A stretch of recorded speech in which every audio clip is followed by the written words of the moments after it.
Hello, and thanks so much for taking the time to watch. I hope you'll stick around and help me build a community of people who lead instead of follow.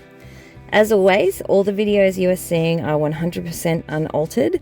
Every image you see on this channel will always be straight off the camera roll of my 2-year-old Samsung without any filtering or editing in between. So today I want to explain why our society's norms and values are becoming more and more fragmented, more contradictory and nonsensical, and why it's your job to stop us from descending into a cultural void space where nothing means anything anymore.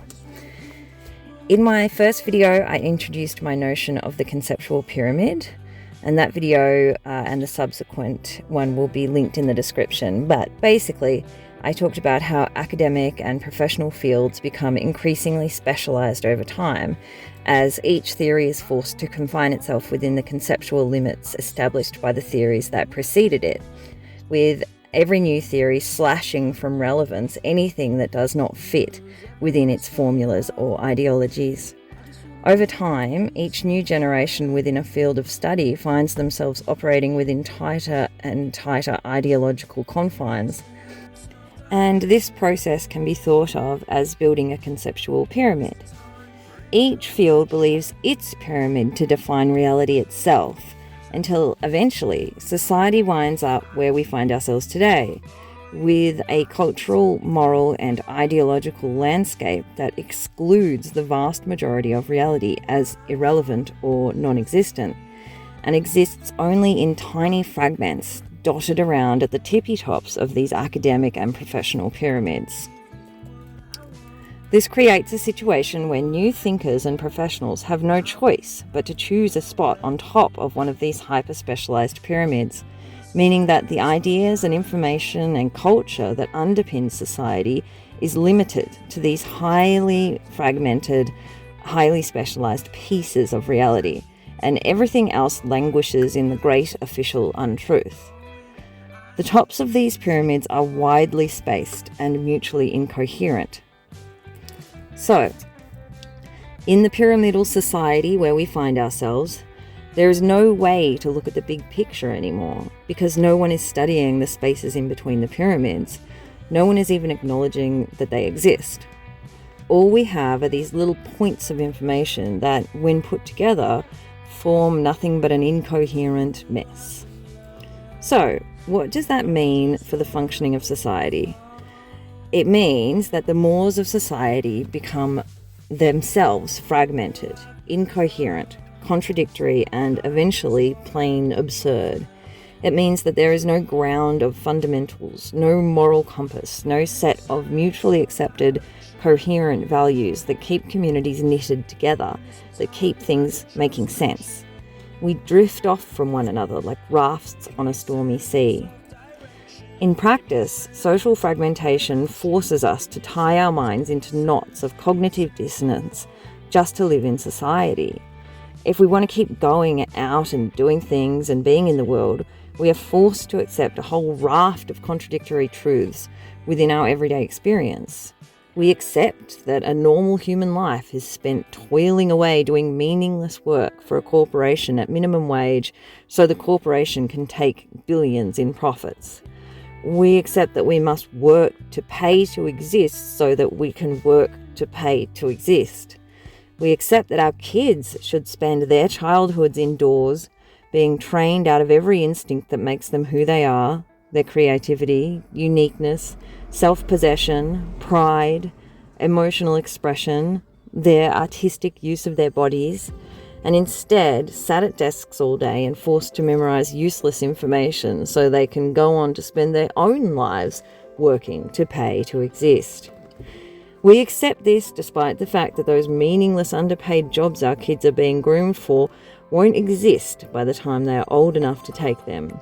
And so we will be stuck with a generation who've been schooled out of their creativity at the precise moment that creativity becomes the only thing a human can do that a billionaire will pay for. When we live in a hyper-fragmented society, we become so confused by these absurdities, it causes us to draw the conclusion that we must simply be too limited, too stupid to understand the complex nature of society. Instead of relying on our God-given common sense, instead of listening to the voice of intuition that tells us none of this makes any damn sense, we do what we learnt to do as children in order to survive. We blame ourselves for the chaos in the world, because it's far scarier to accept that we live in a chaotic, senseless world than it is to believe that society is functioning just fine, but we are simply not intelligent enough to grasp its complexities. We respond to this delusion of our own ineptitude by learning to ignore our intuition and putting our faith instead in society's norms to tell us what to think, what is appropriate and what isn't, how to behave and how not to. In order to continue to fit into society, we must accept the insane as normal and reject our own sanity as crazy. So, when we need to know what to do or what to think in any given situation, we look to the person next to us. We tell ourselves that there is some sort of innate sense that underpins the running of society, that by following the crowd, we are adhering to a system that is guided by something or someone somewhere. You'll recognize this impulse to follow the crowd whenever you are confronted with a decision where there is no crowd to follow. You are alone on a train carriage, and a shabbily dressed man boards, stands in the corner, and begins singing. His voice is surprisingly sweet. He smiles at you. You draw a blank. Your intuition has been numbed for so long, you can no longer access it. And because you draw a blank, you know nothing else than to provide the blankest of reactions. You shrink back into your seat and look the other way. The next person who gets on, an elderly lady, sees the man before spying you. She allows the beginnings of a smile before seeing you, shrunken in your seat, and quickly changes course to follow suit. Each subsequent passenger joins the crowd of seat shrinkers without a moment of indecision. The problem with a society that lacks a fundamental system of values and morals, a society without a strong social infrastructure and community spirit, a society where no one sees the big picture, is you end up with the norms being set by the norms in a perpetual feedback spiral into meaninglessness.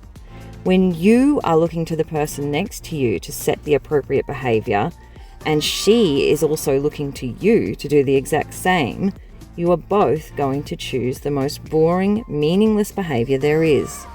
And so are the next group of people, and the next group. And this race to the bottom continues down and down into the abyss of meaninglessness. How do we arrest this downward spiral? We must have the courage to release our delusion of society's functionality. We must be brave and acknowledge the chaos, to know that we are not safe, to see the lack of direction, to accept the fact that no one is steering the ship. Society is not functioning. There is no internal order. There is no structure, no system. We are the blind following the blind, following the blind.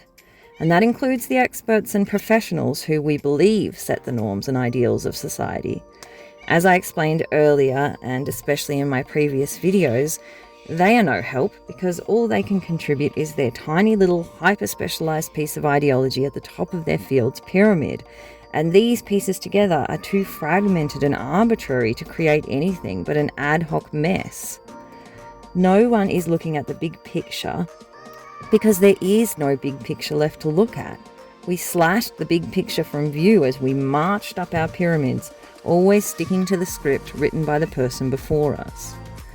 And the further we build into the fog, the more foggy the picture becomes.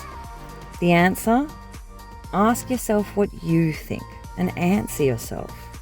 Not based on what you've been taught or what you think is the right thing to think.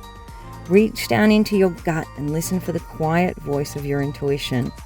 You were born with a unique set of gifts to give to this world. Gifts that were meant to be born as ideas that would seed creations that would help build new worlds.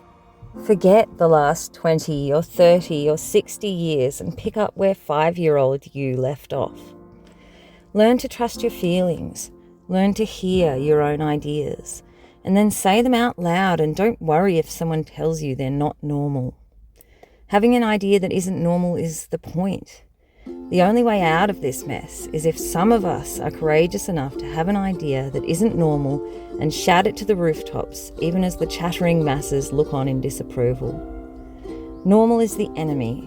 If we all stick to normal, we all shrink further and further into our seats on the train to nowhere until it disappears altogether. The only way off the train is to get to work building a new normal. 1 million new normals. The only one that can do it is you. No one will back you up. No one will affirm you, because you'll be proposing an idea that's strange, that's off the wall, that isn't normal. The only one who will support you as you are building a new normal is yourself. You have to be your own champion. You have to be the one to stick by you. This is a solo mission, and it's the single bravest thing that a human today can do. Be the person that stands up and applauds the singing man as everyone else sits around sniggering and giving the side eye. If you applaud for long enough, eventually someone will get on that train and they will join in.